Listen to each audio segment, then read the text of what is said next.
Bom dia, seja muito bem-vinda, muito bem-vindo ao Veja Mercado. Eu sou a Camila Barros e começa agora o programa da nossa sexta-feira, 12 de julho. Vale lembrar que o nosso programa é patrocinado pela JHSF e vai ao ar de segunda a sexta-feira, sempre pela manhã, nas redes sociais de Veja e também no Spotify.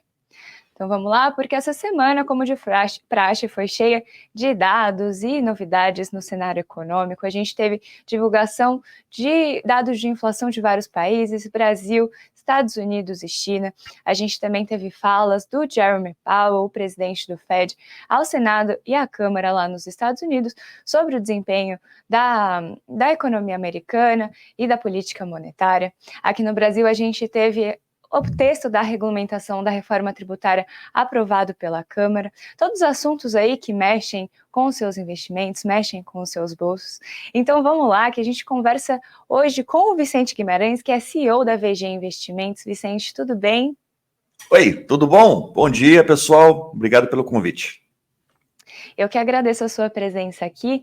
Eu queria começar falando um pouco sobre essa gama de dados de inflação que a gente teve essa semana, né? Como é que eles mexem nas perspectivas para a economia, começando pelo Brasil, porque aqui o IPCA veio em junho, a gente teve uma alta de 0,21% e no acumulado de 12 meses, 4,23%. Os dois números melhores, né? Menores do que o esperado pelo mercado, pelas projeções dos analistas. Eu queria entender se esse número ajuda a arrefecer as expectativas para o IPCA ao fim do ano, que tem crescido semana a semana, né? A gente acompanha pelo Boletim Focus que a inflação tem tido uma deterioração ali nas perspectivas. Esse número de junho ajuda? Ajuda muito, porque com a crise que a gente teve no Rio Grande do Sul, né, aquele problema climático, ambiental todo que teve lá, o que aconteceu foi que as expectativas de preço, principalmente da produtos primários e alimentos, principalmente, aumentou muito. Isso impactou as expectativas de inflação. E com agora esse arrefecimento do índice inflacionário, isso pode ser muito bom para o mercado, porque pode sinalizar, né, ao Banco Central e ao Copom uma possível continuidade da redução da taxa de juros. Então, isso é um dos elementos que são levados em análise, né, pelos especialistas do mercado e também pelos especialistas que determinam a taxa de juros. A queda da taxa de juros vem sendo algo aí almejado, né, esperado pelo mercado, e a redução da inflação é um elemento fundamental para que esse processo continue. Perfeito. E lá nos Estados Unidos, o CPI, o Índice de Preços ao Consumidor, também veio melhor do que as projeções do mercado indicavam. O CPI de junho registrou uma queda de 0,1% contra projeções de alta de 0,1%. Esse número ajuda a corroborar as expectativas para uma queda de juros nos Estados Unidos ainda esse ano? Demais, demais, porque o que tem acontecido nos Estados Unidos é uma coisa que tem contrariado muitas teorias econômicas, né? Você tem aí um processo de aumento dos juros que vem sendo constituído desde 2021, com o aumento dos juros para tentar frear a economia, tentar segurar a economia e, com isso, tentar segurar também a inflação. Mas essas tentativas têm sido em vão, né? Você tem aumento no emprego, aumento na demanda interna e, consequentemente, uma inflação persistentemente alta nos Estados Unidos. E o processo que vinha sendo realizado de queda nos juros americanos, que é fundamental, né, para o Brasil e para outras economias, foi refreado. Então, eles deram uma segurada nesse processo. Isso criou até você pode ver na redução da Bolsa de Valores, na queda da Bolsa de Valores de 2024, por conta dessa expectativa de uma queda nos juros americanos que não se concretizou.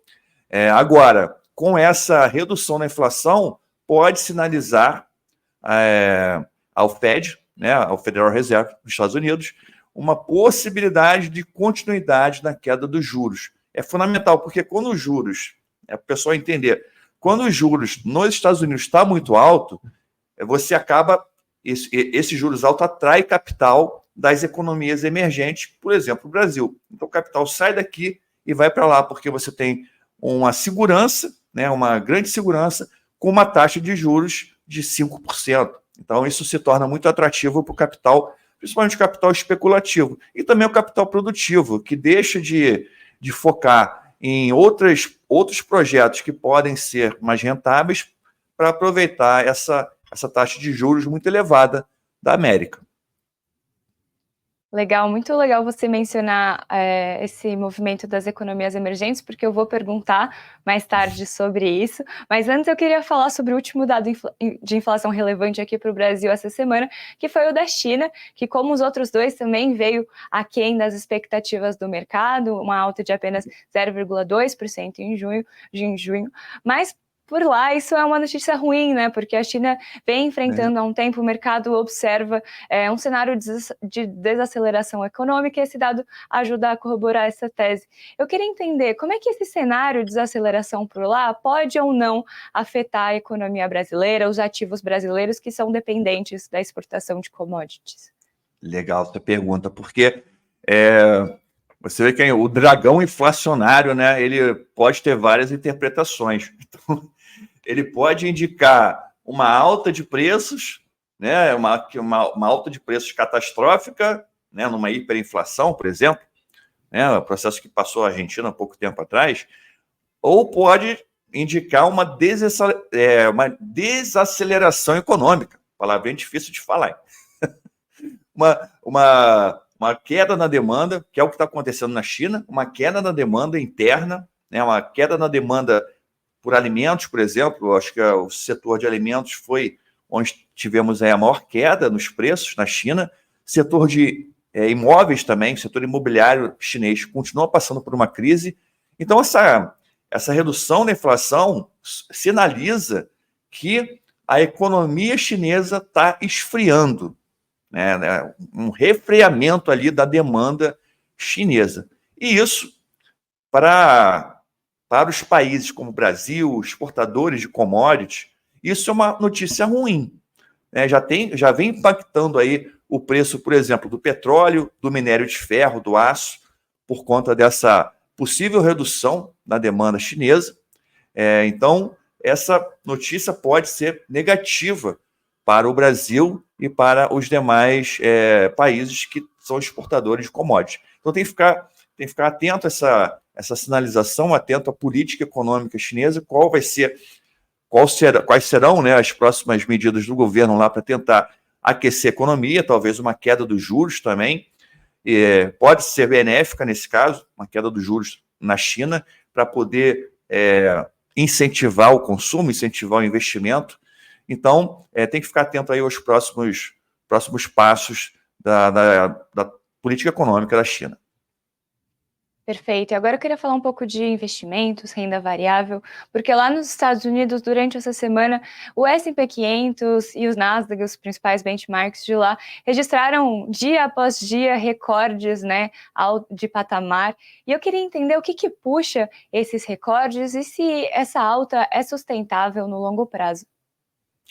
Olha, olhando alguns indicadores, né, precedentes aí da Bolsa de Valores dos Estados Unidos, a gente pode entender que o S&P 500 está chegando em patamares recordes em relação, não só nominal, né?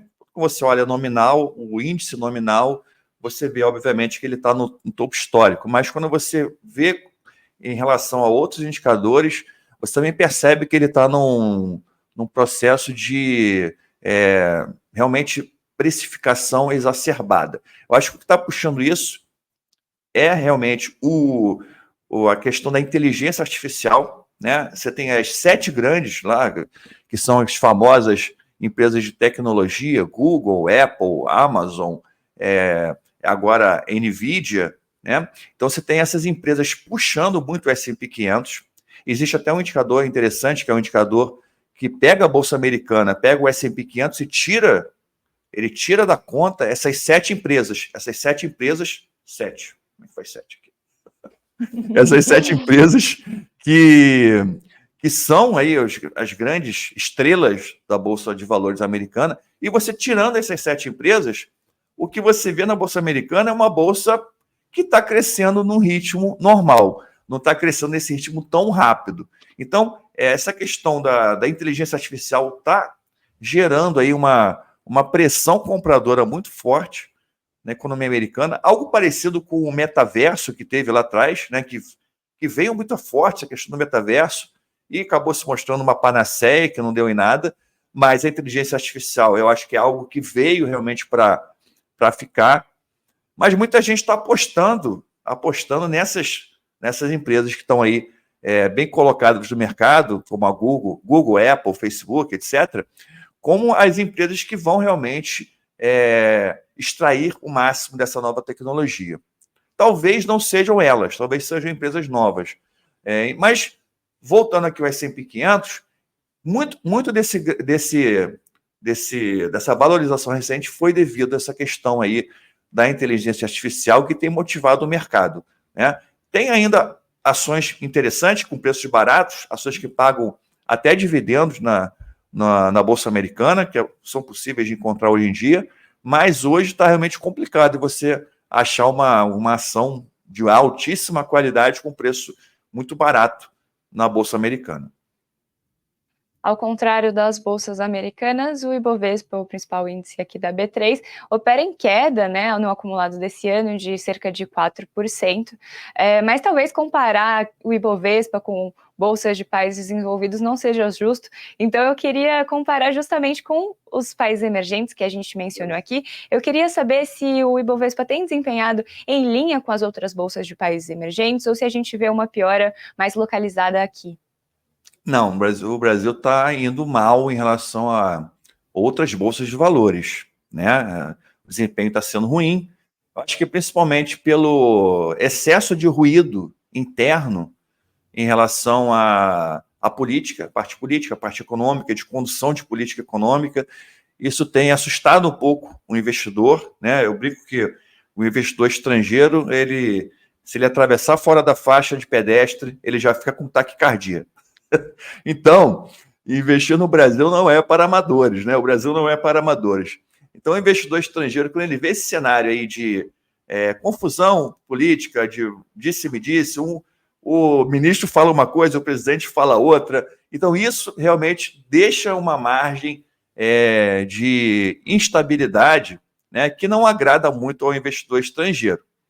E você tem também aqui, né, os problemas da economia. Você tem os juros que não está caindo por conta da inflação persistente. Então, também existia essa expectativa da taxa de juros fechar o ano abaixo de 2 dígitos, né, 9% ou 8%. Existia essa expectativa que parece que não deve ocorrer, né? Isso também afugenta o capital. Você tem a renda fixa aí pagando, sei lá, IPCA mais 6,5%. Isso se torna atrativo para muitos investidores que buscam uma segurança, né, uma possível segurança. Mas, ao mesmo tempo, né, quando a gente fala de investimento em ações, né, eu sempre ressalto para as pessoas, para os meus clientes, meus alunos, que você ter a bolsa com valores descontados é interessante, porque você encontra no Brasil hoje muitas oportunidades de investimento, ações com preços aí defasados. Eu fiz uma breve pesquisa hoje, Camila, a gente tem 45 empresas, 45 ações no Brasil com dividendo acima de 10%, né? Que é algo muito raro de acontecer. Isso mostra que as empresas estão fazendo o papel de casa, elas estão crescendo receitas, elas estão aumentando os lucros, estão pagando dividendos. O preço que não está acompanhando, né? Então, eu acho que tem uma defasagem de preço importante, mas isso tudo depende de expectativa, né? Preço é mercado, o mercado no curto prazo é expectativa, o preço segue o humor do mercado. Se o mercado está mal-humorado, se o mercado está enfesado e pessimista, o preço da ação vai ficar barato, né? Uma hora, obviamente, a expectativa do mercado vai se inverter e vai ter uma correção do preço, espero eu, né, para a alegria dos investidores. Perfeito. Você, inclusive, adiantou parte da resposta da minha próxima pergunta, que é justamente... Eu tenho o poder de ler a mente das pessoas. É justamente sobre a questão do Ibovespa estar desvalorizado, né? Porque a gente ouve de vários analistas que o Ibovespa registra uma desvalorização histórica, mas que o grande desafio é entender onde estão as oportunidades e onde estão as armadilhas, porque um ativo pode estar desvalorizado e não valorizar ao longo do tempo, né? Eu queria entender como é que você avalia que é preciso, enfim, separar o joio do trigo, né? Como é que você acha as oportunidades, foge das armadilhas? Legal, legal.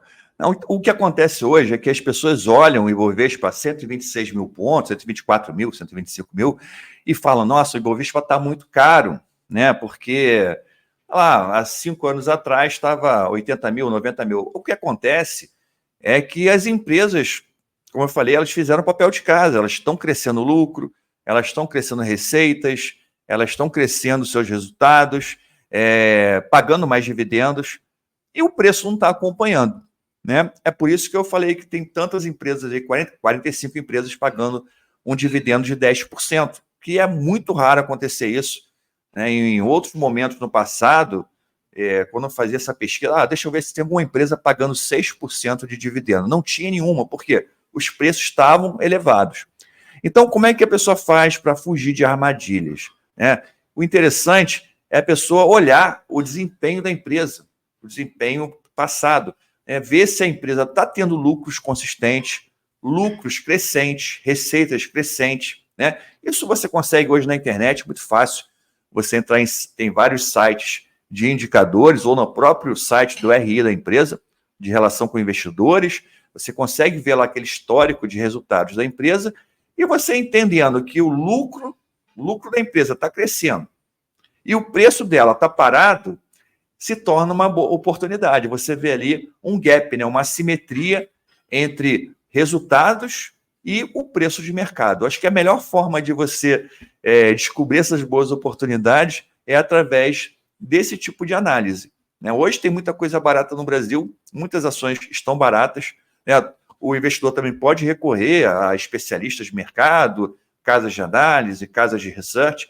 Isso também pode ajudar, né, na identificação desse tipo de oportunidade.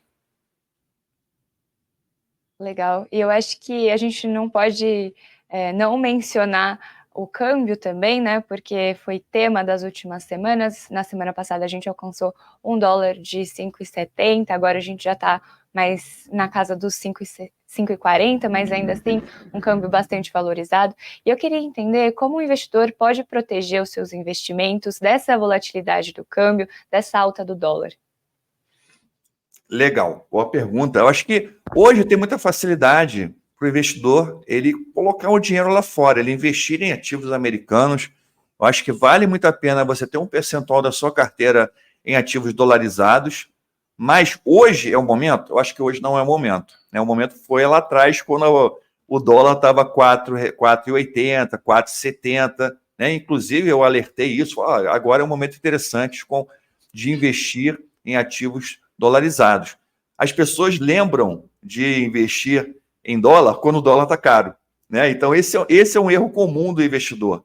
Lembrar do dólar quando ele está caro. Lembrar do Bitcoin quando o Bitcoin está custando 70 mil dólares, né?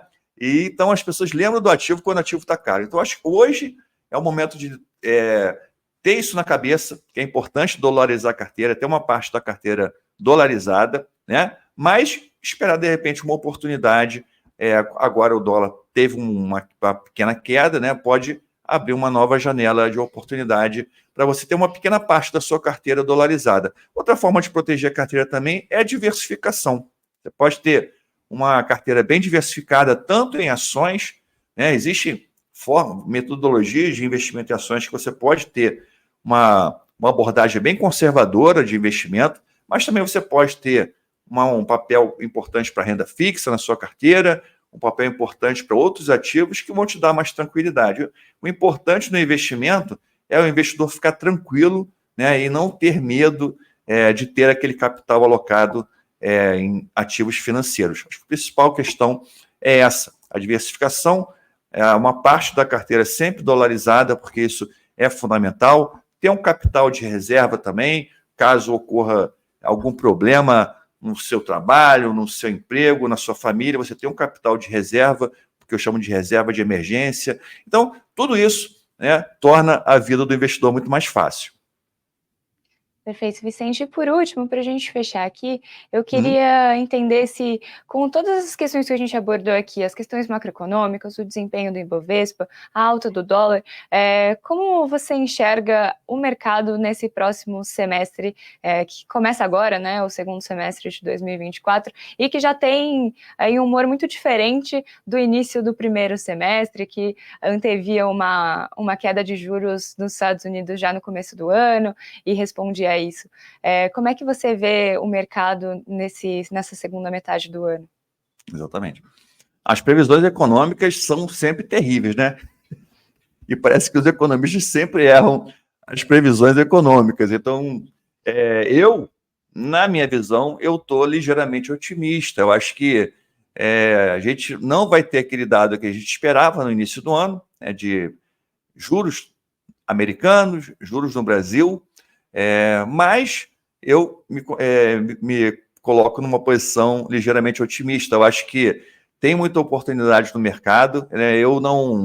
A minha metodologia de investimento, eu não foco tanto aí no crescimento dos preços a curto prazo. Né? Eu entendo que existem oportunidades hoje interessantes para o investidor aproveitar essa fase de mercado.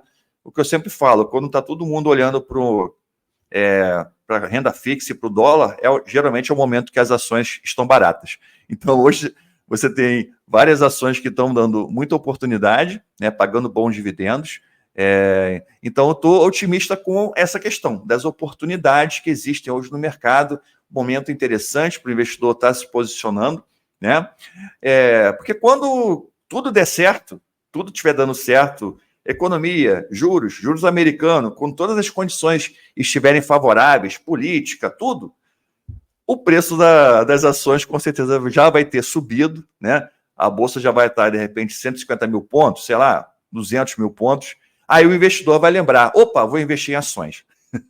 Então, o grande segredo, né, aquela famosa frase do nosso mestre Warren Buffett, né, seja otimista quando todos estão pessimistas. Então, agora a gente vê essas oportunidades aí com uma porta de entrada interessante no mercado de ações, sempre, como eu falei, né, respeitando aí a diversificação e a alocação estratégica da carteira. Vicente, perfeito. Eu agradeço muito a sua participação aqui no nosso programa, participação muito bem-humorada e também cheia de conteúdo. Te convido, claro, a voltar sempre que houver uma oportunidade aqui com a gente. Foi um prazer, obrigado pelo convite, né? Um abraço para todo mundo aí que está assistindo e o convite está aceito para voltar. Obrigada, viu? Tchau, tchau. Tchau. E é isso, pessoal. Na semana que vem eu não estarei aqui mais com vocês, porque o Diego Jimenez, o nosso apresentador do programa, volta das suas férias. Mas eu agradeço a sua audiência até aqui, a sua companhia, e eu vejo vocês numa próxima oportunidade. Antes de acabar aqui, eu vou lembrar que o nosso programa é patrocinado pela JHSF. Muito obrigada e até a próxima.